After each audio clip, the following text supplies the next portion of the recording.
Hola, ¿qué tal?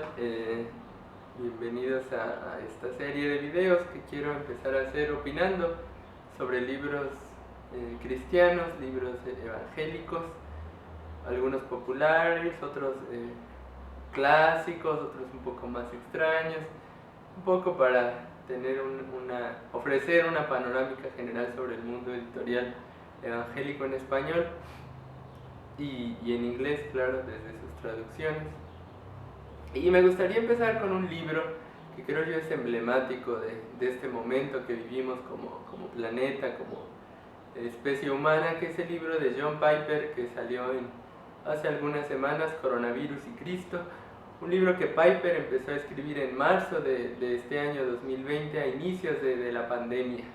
Es un libro que fue traducido ya a muchos idiomas. Es importante recordar que Piper es un pastor, teólogo, escritor evangélico norteamericano, tiene ya 74 años y junto a John MacArthur y a Sproul son como los tres teólogos, creo yo, más leídos no solo en Estados Unidos, en el mundo evangélico, sino también en América Latina, específicamente en México.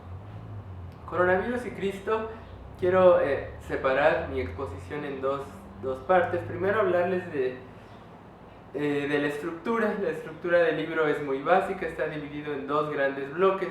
En el primer bloque, Piper va a decir que el coronavirus revela la fragilidad de los mercados, la fragilidad de los sistemas de gobierno, la fragilidad de nuestros propios cuerpos, y que ante ese mundo frágil lo que hay que buscar es un fundamento sólido, y ese fundamento sólido es la roca. Metáfora que Piper usará continuamente en esta primera parte del libro para referirse a Jesucristo. Y allí hablará de Jesús como el soberano, Jesús como el sostén, Jesús como el que nunca cambia, el todopoderoso. En esta primera parte hay dos elementos que me parecen importantes que están justo al inicio del libro. El primero es que Piper desde un primer momento dice: yo no voy a hablar de los efectos que ha provocado el coronavirus. Entonces él confía en que los lectores han vivido ya el confinamiento, el cierre de las tiendas, la crisis económica, y él no se va a meter en nada de eso, sino que de ahí va a abstraer como las ideas generales acerca de cómo él cree que Cristo se manifiesta en este momento histórico.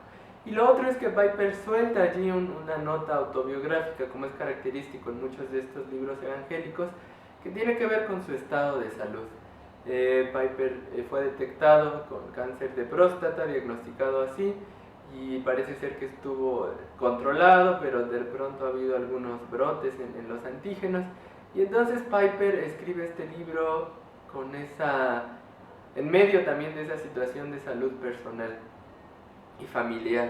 Y es interesante porque ustedes pueden cambiar la palabra coronavirus por cáncer y parece que el libro no cambia en lo más mínimo. En la segunda parte del libro, Piper va a enfatizar los 6 elementos que él cree que quedan de realce con esto del coronavirus y que apuntan a Dios.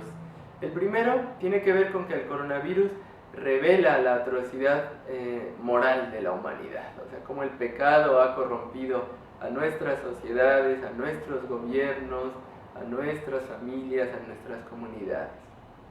En segundo lugar, va a mencionar también brevemente cómo el coronavirus puede funcionar como un juicio específico de Dios hacia algunas personas. Piper no niega que Dios pueda utilizar esta circunstancia para tratar con individuos en específico, que incluso usar esto para hacerlos que vuelvan a su camino a manera de amonestación, de reprimenda. En tercer y cuarto lugar, Piper dice que el coronavirus debe invitar a las y los creyentes a realinearnos con Cristo, es decir, a volver nuestros ojos a Él, a sintonizarnos en sus propósitos y en ese sentido también a esperar su segunda venida. Si bien el coronavirus para Piper no es una señal automática del apocalipsis, sí pasa a formar parte de una constelación de acontecimientos que deben movernos a estar atentos porque la venida de Jesús está cerca. En quinto lugar, Piper va a mencionar que el coronavirus debe mover a las y los creyentes a buenas obras.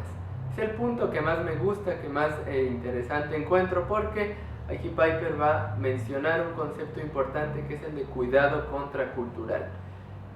Acudiendo al historiador Rodney Stark en un libro llamado El triunfo del cristianismo, Piper va a decir que las y los cristianos del primer siglo, del segundo siglo, desobedecieron al imperio romano cuando hubo una plaga en los territorios y se quedaron a cuidar a los enfermos, se quedaron en las ciudades, cuidaron a los que eran expulsados de sus casas y de esa forma ejercieron un cuidado contracultural, un cuidado revolucionario. En último lugar, Piper dirá que el coronavirus debe despertarnos al trabajo misionero, a llevar el mensaje de Dios a todas las naciones, y acudirá sobre todo a estos pasajes de Hechos donde el Espíritu Santo siempre mueve a las y los creyentes a predicar y siempre utiliza las situaciones críticas para que el mensaje de Dios siga extendiéndose. Cuando ustedes se ponen a ver estos 6 puntos con un poco más de detalle, verán que realmente son las 5 leyes espirituales, lo que los evangélicos aprendemos desde pequeños como el plan de salvación. En estas 5 verdades: todos somos pecadores, Dios nos creó, Dios quiere tener una relación con nosotros a través de Jesús, tenemos que creer en Él y seguirle, y hay esperanza en una nueva vida. Lo que hace Piper es decir, bueno, el coronavirus puede ser algo novedoso, puede ser algo muy de nuestro tiempo, pero sigue apuntando a esto que hemos aprendido como el plan de salvación. Yo veo 2 riesgos en esta postura y en este libro. El primero es algo que podemos llamar la paranoia del evangelista o la paranoia del evangelismo, que tiene que ver con que de repente muchas evangélicas y evangélicos nos metemos o nos meten una voz en nuestra cabeza que nos dice: no importa la circunstancia que está viviendo tu prójimo, no importa qué sea lo que esté pasando en tu sociedad, tú tienes que repetir siempre el mismo mensaje. Entonces nos sentimos conminados a llevar ese mismo mensaje sin conocer a las personas, sin conocer sus historias, sin conocer sus contextos, sus traumas, sus situaciones personales.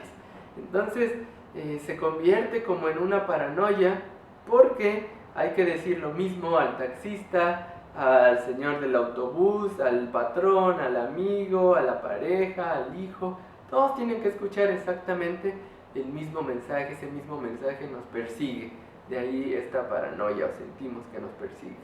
Y en segundo lugar, aquello que yo llamo la pereza del espíritu. Creo que es otro riesgo importante que se desprende de este libro, que tiene que ver con esta insensibilidad a la novedad de Dios.